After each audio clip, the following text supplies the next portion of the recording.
owns a bar. Fucking, we give him a go. What's your name? Leigh. Leigh. Welcome, Leigh, from the stage. To the stage. All right, Leigh from the audience. Hi, guys. Stop it now. I went home recently to Ireland to visit. Near getting into a fight. This guy's looking to fight me, and he's with all his family members, which is very intimidating. Where I come from, we got more family members, and I thought this mean we got big families because everybody in Ireland's got big families. In my village, where I come from, we get more types of family members. So, like for example, whenever your dad sleeps with your auntie and has kids, they're called your brothers.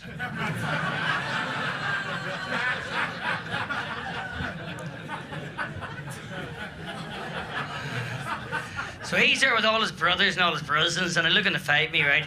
I didn't even do anything wrong. All I did, I'd slept with his niece there, right?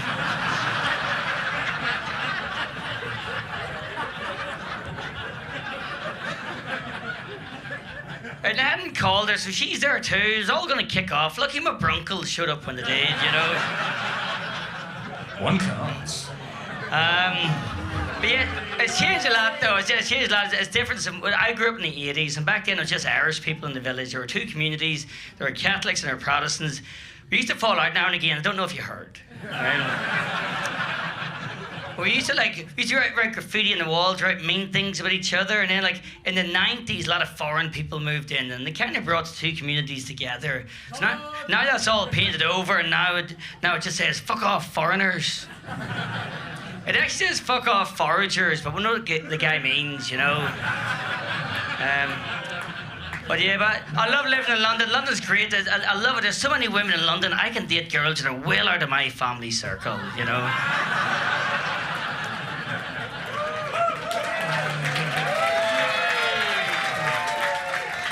Yeah, so I was dating a girl recently, Daniela. Daniela was lovely. She's a fucking great girl. Only problem with her, she was obsessed with anal sex. Every day, anal sex, anal sex, anal sex. Yeah, and you're like, yeah, that's not a bad problem to have, mate. It's okay the first couple of weeks, but after a while, your ass really starts to fucking hurt, you know? It was in. She was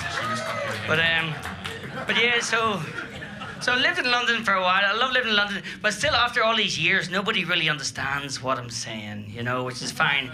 I get it. I know I speak fast. I get it, you know, but it's whenever people just go along with what I said and pretend they know what I said. You know, I was in a bar recently in the West End, and I said to the barman, kind of a pint of Camden Hells and a sausage roll, and he just looked at me all confused, and he goes, "Yep." So he goes away. He goes back. He goes, "There you go, sir. There's your Guinness."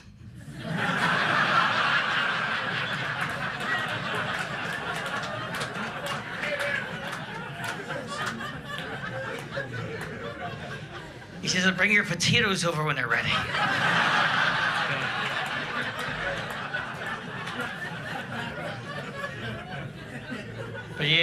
But I feel like a proper Londoner now. I totally get you guys, Londoners, how you hate the person that stands on the left in the escalator.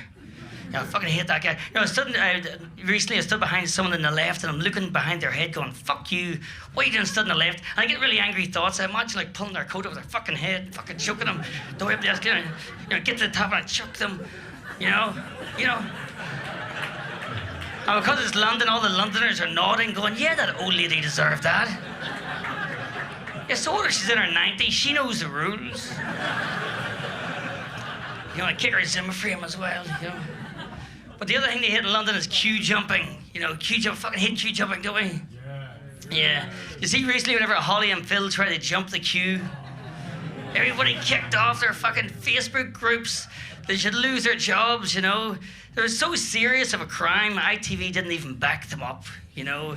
BBC were shaking their heads going, yeah, Jimmy Savile might have molested kids. At least he waited his turn, you know.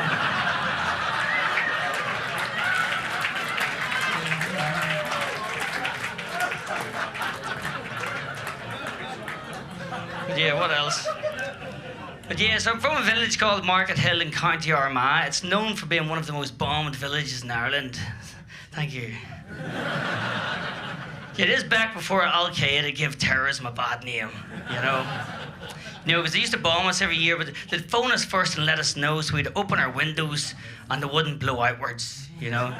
So as far as terrorism goes, that's pretty considerate, you know. So the terrorist would be on the phone to the policeman and he'd be like, "There's going to be a bomb today." He'd be like, "No, I'm not telling you what time. No, I'm not telling you. No, stop it. Stop it. No. Okay, listen, 1:30. That's all I'm telling you, okay?"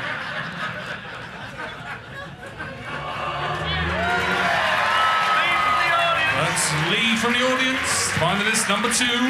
We've still got one more from the list to go.